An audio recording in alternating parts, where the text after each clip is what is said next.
What do you think about that? Like, what's the best way for you, or just kind of how have you been dealing with that kind of balance of life? Yes. Yeah. I feel like, well, what I've done, I've really focused in on, I mean, I've had a very unique path. That's not the war-beaten path of I went to college, I got my 4-year degree. It's like I raised myself essentially. I have always been working I've always had to work since I was 13. I've had to, have a day job, some sort of stability to support myself. Sure. And then I got married. And so I think my approach to acting is probably unique compared to other actors. But to maintain that balance, I've really had to check in with myself frequently and be like, what do I want for myself? Like, what is the life I want for me? Right. Because I think people get too caught up in other people's perceptions of what they think people want for them, if that makes sense. Like, you think, oh, well, everyone wants me to be a construction worker, so I'm just going to be a construction worker. And really that can be much harder for you emotionally to do than if you are pursuing what you actually want to be doing.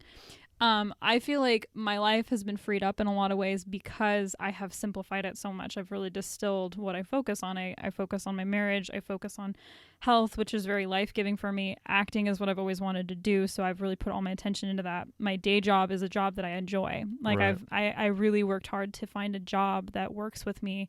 My boss, I love her so much. She's literally an angel, and she supports me in what I'm doing. So, and I work really hard for her. So I've had to really, though, go through a lot of trial and error. I mean, I was like job transitioning like a crazy person last year. I had like 5 different jobs, and I was like going through so many job transitions, but it was because I was getting anxiety attacks at certain jobs that were like hardcore, like office jobs. I would get panic attacks as soon as I went in, and I knew my body was telling me something was off. So I listened to that. I think a lot of people will just push themselves and be like, oh, well, you're just having an anxiety attack, keep going to work. Right. But to me, that was a sign that my body was like, this isn't the right place for you. You need to find somewhere that you don't feel this way. So sure. I went to Peltier, my job now, literally just by going down to South Pasadena with my resume, because I went somewhere that felt peaceful to me because I was so tired of feeling anxiety. So I went to South Pass because it was a very calm area, and I was like, I feel very at peace here, so I'm just going to go give everyone my resume. And I went into this interior design studio, and I gave them my resume, and they weren't hiring at the time. But anyways, they ended up bringing me on the team. And then when COVID hit, they brought me on full time, and I ended up becoming like their purchasing manager, and now I get to work fully from home. But nice. I really think it was because I've really listened to myself, and I've really pushed out anything that makes me feel icky or not good.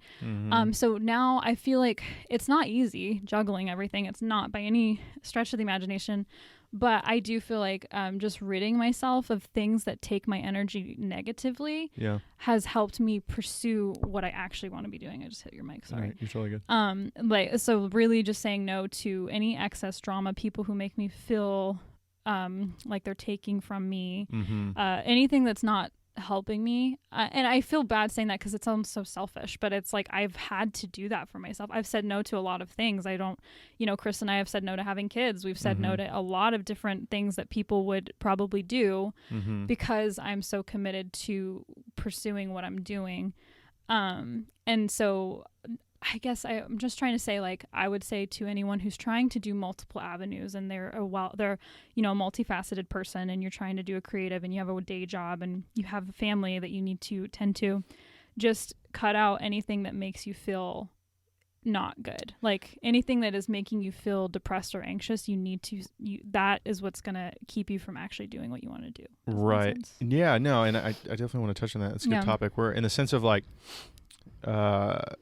one thing I've learned from this podcast and having to put myself out there is that you're never going to make everybody happy. No. Yeah. We live in a kind of weird society where obviously selfishness can be toxic, but it can also be rewarding, I guess, but useful. Yeah. Because, that, like, there's people, and you go, well, why, you're going to cut that person out right when they need you the most? And you go, okay, well, I need to work on me a little bit. Yes. I mean, not to get political. It's like, why are we giving money to everybody around the world? Like when America's on fire. Do you know what I mean? Like stuff like that. Yeah. But it's so...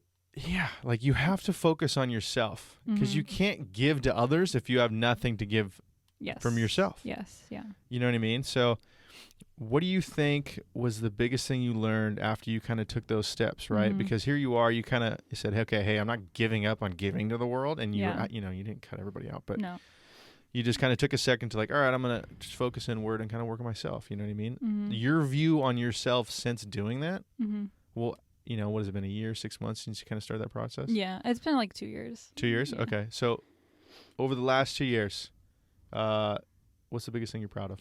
I think the biggest thing I'm proud of is I just feel really good about everything I'm doing. Like, I feel really confident, and I don't care if people, because that's an accomplishment for me, because my whole life have been a people pleaser. I've always wanted to fit into people's perceptions of me. I've always wanted everyone to like me. I've always needed that from people. And the last couple of years, I've really been like, you don't need that, Ivory. Like, you have everything you need. I always felt like I wasn't good enough. Like, I always felt like I wasn't, because, obviously, I will just go really briefly. I had like a very poor family, and I grew up in a very wealthy area. I grew up in Huntington Beach. So all of these girls I went to school with, they all had like money and parents that bought them everything. And I never had that. So I always felt very like inferior to everyone around me.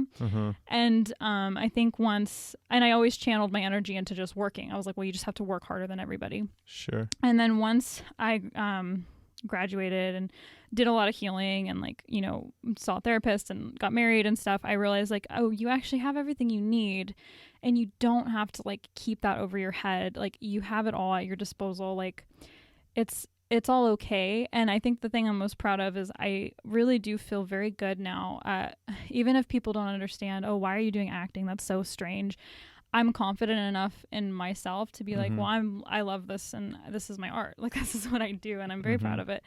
And just being able to really inhabit myself and not be apologetic to everyone around me, and not feel like I need to shrink myself to fit around everyone else, because I used to do that a lot. I would really try to keep myself small to make other people comfortable. Sure. And once I started breaking out of that, it rattled some cages. Some people stopped being my friend, not in a toxic way. There was no blowouts or no drama at all. It was just, I think me being myself made them uncomfortable, and they were like, oh, she's loud, or oh, she's actually very opinionated, or whatever. And but I'm happy, because I'm being me. And it sounds so cheesy, I'm being me, but it's also hard to do that. I think nowadays we are so inundated with other people's standards. I mean, everyone's trying to look like the Kardashians nowadays. Right. It's like, why are we trying to do that when you look like you? Like, maybe just try to inhabit yourself well. Like, try to look like the best version of yourself rather than someone else's version of you. I know we've talked about that before, like perception, and just how we feel like we have to obey other people's perceptions. And it's like, no, you don't. Like, that's actually, you're lying to yourself. Yeah. And I really think we think, oh, well, we're doing other people a favor by being quiet and fitting into this perception they've built of us. But it's like, you're actually harming yourself in the end. Right. So the thing I'm most proud of is just just inhabiting me. Like, I've always wanted to do holistic health, so I'm doing it. I've always wanted to do acting, so I'm doing it. Those are the two things I've only ever really wanted for myself. Sure. And so I'm lucky that it's only two things. I think if I had more stuff, it would be very overwhelming. Right.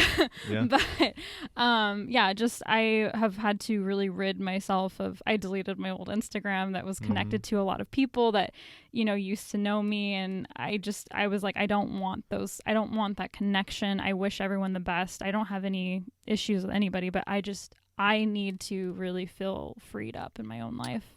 For sure. So I'm proud. If you enjoyed this content, be sure to check out the Standing Still podcast, both here on YouTube and wherever else you listen to podcasts.